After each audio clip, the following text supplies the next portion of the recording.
જય હિન્દ વિદ્યાર્થી મિત્રો, આજના લેક્ચરની અંદર આપણે સમજીશું ભારતીય પુરાવા અધિનિયમ ઇન્ડિયન એવિડન્સ એક્ટ 1872 વિશે એનો ઇતિહાસ સમજીશું અને ઇન્ડિયન એવિડન્સ એક્ટની આખો સમજવા માટે થઈ અને મહત્વપૂર્ણ એની અંદર જે અમુક વ્યાખ્યાઓ જે છે એ વ્યાખ્યાઓને આપણે સમજવાનો પ્રયત્ન કરીશું. તો ભારતીય પુરાવા અધિનિયમ જે છે એ ક્યારે ઘડવામાં આવેલો છે? તો કે 15 માર્ચ 1872ના રોજ ભારતીય પુરાવા અધિનિયમ ઘડવામાં આવેલો છે. એનો અમલ ક્યારે કરવામાં આવેલો છે? તો કે 1 સપ્ટેમ્બર 1872ના રોજ આ કાયદાનો ભારતની અંદર અમલ કરવામાં આવેલો હતો. આ કાયદો ઘડનાર વ્યક્તિ કોણ છે? તો કે સર જેમ્સ સ્ટીફન દ્વારા આ કાયદો ઘડાયો છે. આ કાયદાની અંદર આઈપીસી સીઆરપીસીમાં ભાગ નથી. જ્યારે ભારતીય પુરાવા અધિનિયમની અંદર ટોટલ 3 ભાગની અંદર આ કાયદો વહેંચાયેલો છે. આ કાયદાને ટોટલ 11 પ્રકરણમાં વિભાજિત કરવામાં આવેલો છે અને ટોટલ કલમો એની અંદર 167 છે. આ એક ફેક્ટ ડેટા છે કે જેને આપણે પોલીસ કોન્સ્ટેબલની પરીક્ષા માટે થઈ અને એને યાદ રાખવા પડે છે. પરંતુ હવે આપણે જે સમજવા જઈ રહ્યા છે એ છે ભારતીય પુરાવા અધિનિયમની અમુક વ્યાખ્યાઓ કે જેના આધાર ઉપર આખો ભારતીય પુરાવા અધિનિયમ ઉભેલો છે. એવી મહત્વપૂર્ણ વ્યાખ્યાઓ આ છે. એ વ્યાખ્યાઓ સમજવાનો આપણે પ્રયત્ન કરીએ. તેમાં પ્રથમ વ્યાખ્યા જ આપેલી છે કે હકીકતની વ્યાખ્યા. હકીકત એટલે શું? આપણે જ્યારે સામાન્ય રીતે આપણા નોર્મલ જીવનની અંદર જ્યારે જોઈએ છીએ ત્યારે પણ કોઈ પણ બાબત બને ત્યારે આપણે કહેતા હોઈએ છીએ કે ભાઈ આની હકીકત શું છે. હકીકત મતલબ કે સત્ય શું છે, કે જે ખરેખર અસ્તિત્વ ધરાવનારું જે સત્ય છે એ શું છે, તો એને આપણે હકીકત કહીએ. જ્યારે કાયદાની અંદર શું વાત કરવામાં આવેલી છે કે હકીકત કોને કહેવાય? પુરાવા અધિનિયમ શું કહે છે? તો કે વસ્તુઓની એવી સ્થિતિ કે જે ઇન્દ્રિયોથી એનો અનુભવ કરી શકાતો હોય. વસ્તુઓની એવી સ્થિતિ કે જે ઇન્દ્રિયો દ્વારા આપણે એનો અનુભવ કરી શકતા હોય છે. તો માણસ પોતાની ઇન્દ્રિયો દ્વારા વસ્તુઓનો અનુભવ કરી શકે. કઈ રીતે? તો કે આંખથી કોઈ પણ વસ્તુને જોવામાં આવે. જે આપણે પૃથ્વી ઉપર ઊભા છીએ, આપણે આંખથી જે કાંઈ પણ વસ્તુ જોઈએ છીએ, આ બધી વસ્તુ જે છે એ હકીકત છે. આપણે કોઈ વસ્તુ સાંભળી રહ્યા હોઈએ તો એ જે આપણે સાંભળીએ છીએ, જે અવાજ આપણા કાનની અંદર જાય છે, એ પણ એક હકીકત છે. નાક, આપણે કોઈ પણ વસ્તુને સૂંઘવાનો જે સ્વાદ લઈએ છીએ, એ જે સૂંઘવાની આપણી જે ઘ્રાણેન્દ્રિય શક્તિ છે એનો આપણે જે અનુભવ કરીએ છીએ એ પણ એક હકીકત છે કે આપણે એક સારી સુગંધ આવે છે, કોઈ ખરાબ સુગંધ આવતી હોય છે, તો એ પણ એક હકીકત છે.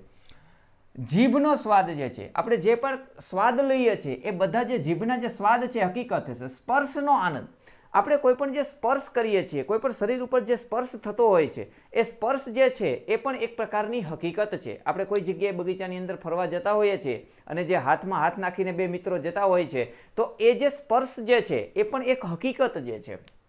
હવે આ હકીકત શું? તો કે ઉદાહરણ તરીકે નથુ નામનો વ્યક્તિ એ બગીચામાં ફૂલોની સુગંધ લઈ રહ્યો હોય. માનો કે નથુ નામનો વ્યક્તિ બગીચામાં જ ગયો છે અને સરસ મજાનું ગુલાબનું ફૂલ લઈ અને સરસ મજાની સુગંધનો અનુભવ કરે, તો એ હકીકત છે.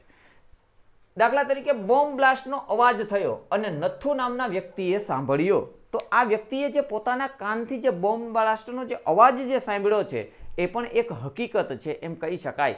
હવે આપણે એ જોયું કે ભાઈ કોઈ ઇન્દ્રિયોથી આપણે આપણી આટલી ઇન્દ્રિયો દ્વારા આપણે જે વસ્તુનો અનુભવ કરતા હોઈએ છીએ એ એક હકીકત છે. તો આપણે જે કાંઈ પણ અનુભવ કરીએ છીએ હકીકત છે, પરંતુ એમાં એક કન્ડિશન બીજી આવે છે. કઈ કન્ડિશન આવે છે?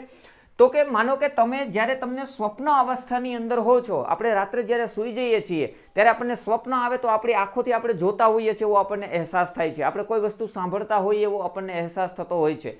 તો કોઈ વસ્તુ આપણે સાંભળતા હોય, જોતા હોય, આપણે કોઈ વસ્તુનો સ્પર્શ કરતા હોય, સપનાની દુનિયાની અંદર આપણને ખબર જ છે કે આપણે કેટલા બધા મસ્ત રીતે સપનાની દુનિયામાં રાતતા હોઈએ છીએ. પરંતુ એ જે પોઝિશન છે એ પોઝિશન આપણી સભાન અવસ્થા હોતી નથી, એ સ્વપ્ન અવસ્થા હોય છે.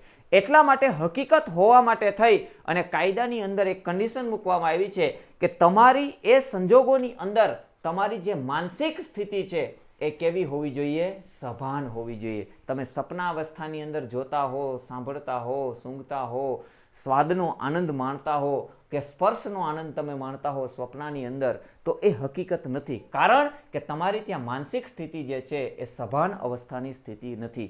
તો આ વ્યાખ્યા પહેલી હતી એ હકીકતની વ્યાખ્યા હતી. અને હવે પછીની જે તમામ વ્યાખ્યાઓ જે આપણે જોવાની છે એ હકીકતના આધારભૂત જ વ્યાખ્યાઓ જે છે બધી. કઈ રીતે? તો કે પહેલી જ હકીકત આવે છે વાદગ્રસ્ત હકીકત અથવા તો મુદ્દાની હકીકત, વાદગ્રસ્ત અથવા તો મુદ્દાની હકીકત. તો એની વ્યાખ્યા કાયદો શું કહે છે, પુરાવા અધિનિયમ શું કહેવા માંગે છે? તો કે અદાલતમાં એક પક્ષકાર જે બાબતનું નિવેદન કરે અને સામો પક્ષકાર તેનો વિરોધ કરતો હોય છે. કઈ રીતે? તો કે અદાલતની અંદર બે પક્ષકાર હોય છે. એક પક્ષકારે ફરિયાદ કરેલી હોય છે અને બીજો પક્ષકાર જે છે એના વિરુદ્ધમાં ફરિયાદ કરેલી હોય છે. તો બે પક્ષકાર અહીંયા હોય છે. તો આ બંને પક્ષકારની અંદર કેવું હોય કે એક પક્ષકાર કોઈ બાબતનું નિવેદન કરે કે સાહેબ આવું હતું, તો સામો પક્ષકાર તરત જ એનો વિરોધ કરશે કે ના, એ વ્યક્તિ જે વર્ણવી રહી છે એ બાબતની અંદર આવું તથ્ય નથી અને એનો વિરોધ કરશે. તો આવી હકીકત જો હોય તો એ હકીકતને વાદગ્રસ્ત, કે જેના ઉપર કોર્ટમાં વાદ વિવાદ થાય છે, વાદગ્રસ્ત હકીકત છે અથવા તો એ મુદ્દાની હકીકત છે કે આ જે ઘટના ઘટી છે એ ઘટનાની મુદ્દાની હકીકત આ છે. આપણે સામાન્ય જીવનની અંદર હોય તો ઘણા વ્યક્તિઓને ટેવ હોય છે કે ભાઈ જે મુદ્દાની વાત કહેવાની છે એ મુદ્દાની વાત ન કહે અને આજુબાજુની ઘણી બધી વાતો એ વર્ણન કરતો હોય છે. ત્યારે આપણે એને સીધું કહીએ છીએ કે ભાઈ તું મુદ્દાની વાત કર, શું છે અહીંયા મુદ્દાની વાત શું છે એ વાત તું અહીંયા કર. તો એ જ રીતે આ મુદ્દાની હકીકત એટલે શું? તો કે જે બનાવ બન્યો છે એ બનાવને લગતી મૂળ મુદ્દાની હકીકત કઈ છે? તો એ મુદ્દાની હકીકત કે વાદગ્રસ્ત હકીકત. કોર્ટની અંદર જ્યારે કેસ ચાલતો હોય છે એ સંજોગોની અંદર આ વાદગ્રસ્ત અથવા તો મુદ્દાની હકીકતને લગતી કોઈ પણ બાબત હોય જે કેસની, એ જ આપણે કોર્ટની અંદર રજૂ કરી શકીએ છીએ. એના સિવાયની કોઈ બાબત આપણે કોર્ટની અંદર એને પુરાવા તરીકે રજૂ કરી શકતા નથી. દાખલા તરીકે નથુ ઉપર માંડાને તલવારના ઘા મારી અને મૃત્યુ નિપજાવવાનો આરોપ છે. ઉદાહરણમાં શું છે કે નથુએ માંડાને તલવાર મારી અને મારી નાખ્યો, એવો નથુ ઉપર આરોપ મૂકવામાં આવ્યો છે. તો આ જે નથુ ઉપર આરોપ મૂકવામાં આવ્યો છે આમાં ત્રણ મુદ્દાની હકીકત બહાર આવે છે. કઈ કઈ? તો કે પહેલી મુદ્દાની હકીકત કઈ આવે? તો કે પેલા માંડા નામનો વ્યક્તિનું મૃત્યુ થયું છે કે નહીં. પહેલી હકીકત આ બહાર આવે કે માંડા નામનો વ્યક્તિનું મૃત્યુ થયું છે કે નહીં. પેલા એ સાબિત કરવું પડશે. જો એ સાબિત નહીં કરે ને કેસ ચાલુ હશે ને અધવચ્ચેથી કોઈ વ્યક્તિ આવશે માંડો કોર્ટની અંદર કે હું તો જીવું છું હજી, તો પહેલા એ સાબિત કરવું પડશે કે ખરેખર માંડા નામના વ્યક્તિનું મૃત્યુ થયું છે. તો કે હા થયું છે. તો બીજી હકીકત કઈ આવશે? તો કે માંડા નામના વ્યક્તિનું મૃત્યુ તો થયું છે પરંતુ તલવારના ઘાના કારણે માંડાનું મૃત્યુ થયું છે. એવું બને કે તલવારના ઘાના કારણે ન થયું અને માંડાનું મૃત્યુ કોઈ બીજા કારણોસર થયું હોય તો નથુ ઉપર ખોટો આરોપ પણ હોઈ શકે, એવું બની શકે. તો એ સાબિત થઈ ગયું. બીજી હકીકત પણ માનો કે કોર્ટમાં સાબિત થઈ ગઈ કે હા માંડાનું મૃત્યુ એ તલવારના ઘાના કારણે થયું છે. તો ત્રીજી હકીકત આપણે સાબિત કરશું શું? તો કે એ માંડાનું તલવારના ઘાના કારણે મૃત્યુ થયું છે, એ તલવાર નથુની તલવારના ઘાના કારણે થયું છે. કે ક્યારેક એવું તો નથી બની ગયું ને કે નથુએ કદાચ એને પગમાં એકાદ તલવારનો ઘા મારી અને ત્યાંથી બચીને નીકળી જવાનો પ્રયત્ન કર્યો હોય અને કોઈ અન્ય વ્યક્તિ ત્યાં આવી અને માંડાને બીજી 10 તલવારના ઘા મારી દીધા હોય તો આમાં નથુ ખૂનનો દોષિત ન બની શકે. કારણ કે અહીંયા નથુની તલવારના ઘાના કારણે માંડાનું મૃત્યુ ન પણ થયું એવું બની શકે. એટલે હવે આપણે ત્રીજી હકીકત એ સાબિત કરવી પડે કે તલવારના ઘાના કારણે માંડાનું મૃત્યુ થયું છે એ નથુની જ તલવાર હતી કે કોઈ અન્ય કોઈ ઘટના હતી. તો જો એ સાબિત થઈ જાય કે હા નથુની તલવારના ઘાના કારણે જ માંડાનું મૃત્યુ થયું છે તો અહીંયા નથુને હવે ખૂનનો આરોપી કહી શકાય, ખૂનનો દોષિત ગુનેગાર કહી શકાય છે. આ હતી વાદગ્રસ્ત અથવા તો મુદ્દાની હકીકત. અને કોર્ટની અંદર માત્ર આપણે આવા જ પુરાવા આપી શકીએ કે જે વાદગ્રસ્ત અથવા તો મુદ્દાની હકીકત હોય છે. ત્યાર પછીની બીજી એક હકીકત આવે છે. એ હકીકત એટલે સુસંગત હકીકત અથવા તો પ્રસ્તુત હકીકત. આ બેનને પર્યાય શબ્દ છે. સુસંગત અથવા તો પ્રસ્તુત હકીકત એટલે કેવી હકીકત કે જે બાબત મુદ્દાની હકીકત સાથે જોડાયેલી હોય. આપણે હોય છે ને કે કોઈ ઘટના જે ઘટી હોય છે એ ઘટનાના મૂળ તત્વો ક્યાંક બીજી જગ્યાએ જોડાયેલા હોય છે. તો એ જે મુદ્દાની હકીકત આપણે સમજી ગયા, એ મુદ્દાની હકીકતને થોડું ઘણું પણ ક્યાંય જો કનેક્શન હોય તો એ કનેક્શન સુસંગત કહેવાય આ બાબતને. દાખલા તરીકે ઉદાહરણ લઈ લો કે અહીંયા માંડાને મારવા માટે નથુએ જે તલવાર લીધી હતી, જે દિવસે માંડાનું બપોરે 2 વાગે ખૂન થયું એવું ધારી લો, એ જ દિવસે સવારે 10 વાગે મદન નામનો વ્યક્તિ કે જેને તલવારની દુકાન છે, મદન નામના વ્યક્તિને તલવાર વેચવાની દુકાન છે, એની દુકાન પરથી નથુએ માનો કે સવારે 9 વાગે તલવારની ખરીદી કરી હોય અને પછી આ મદન નામના વ્યક્તિને જો કોર્ટમાં બોલાવવામાં આવે અને એ વ્યક્તિ કોર્ટમાં આવીને એમ કે હા સાહેબ આજે તલવાર જે છે, આજે તલવાર મળી આવી છે, એ તલવાર મારી દુકાનેથી આ જ તારીખે સવારે 9 વાગે ખરીદવામાં આવેલી હતી. તો અહીંયા કોર્ટને આ કેસનું સોલ્વ કરવા માટે થઈ અને આ એક બાબત સુસંગત બાબત કહી શકાય કે હા ભાઈ, અહીંયા પૂરી સંભાવના છે કે આ ખૂન નથુએ જ કરેલું હોય એવું પણ બની શકે છે. તો એ રીતે સુસંગત અથવા પ્રસ્તુત હકીકત કહી શકાય. અને અદાલતની અંદર જે કેસ ચાલી રહ્યો છે એ કેસની અંદર માત્ર 2 જ પુરાવા આપી શકાય. કેવા પુરાવા આપી શકાય? તો કે કેસને લગતી જે મુદ્દાની હકીકત હોય એને લગતા પુરાવાઓ તમે રજૂ કરી શકો છો, અને કોર્ટની અંદર એને જે સુસંગત પુરાવાઓ હોય, વાદગ્રસ્ત અથવા તો મુદ્દાની હકીકતને સુસંગત અથવા પ્રસ્તુત પુરાવા હોય, એને ક્યાંક ને ક્યાંક કનેક્શન જોડાયેલું હોય, તો અને માત્ર તો જ તમે આવા પુરાવાઓ જે છે એ કોર્ટની અંદર રજૂ કરી શકો છો. ત્યાર પછીના 3 મહત્વની હકીકતો આવે છે અને પરીક્ષાના ઉદ્દેશથી એ મોસ્ટ આઈએમપી ગણાય છે. શબ્દોને સમજવા એ ખૂબ જરૂરી છે. એક છે સાબિત થયેલી હકીકત, જેને પ્રૂવડ કહેવાય. એક બીજી છે ના સાબિત થયેલી હકીકત, ડિસપ્રૂવડ કહેવાય. અને ત્રીજી છે સાબિત ન થયેલી હકીકત, જેને નોટ પ્રૂવડ કહેવાય છે. તો અહીંયા ખાલી તફાવત કેટલો છે? અહીંયા ના સાબિત થયેલી ના આગળ છે અને અહીંયા ન છે એ વચ્ચે છે. તો આનો મિનિંગ શું થાય છે? તો આનો મિનિંગ એવો થાય છે, દાખલા તરીકે માનો કે કોઈ એક હકીકત લઈ લો. દાખલા તરીકે આ માનો કે એક હકીકત છે. તો આ જે હકીકત છે એવું માની લો તમે. અને સાબિત થયેલી હકીકત એટલે શું? હકીકત સમજી ગયા આપણે સૌ કે સાબિત થયેલી હકીકત એટલે શું? તો કે દાખલા તરીકે કોર્ટ પાસે આ હકીકત ગઈ, કોર્ટને કીધું કે સાહેબ આ હકીકત છે. તો કોર્ટે આ હકીકતને જોયું અને એનો અભ્યાસ કર્યો કે હા, આ જે બાબત છે, આ જે હકીકત છે એ આ કેસની અંદર આ હકીકત કામ આવે એવી હકીકત છે.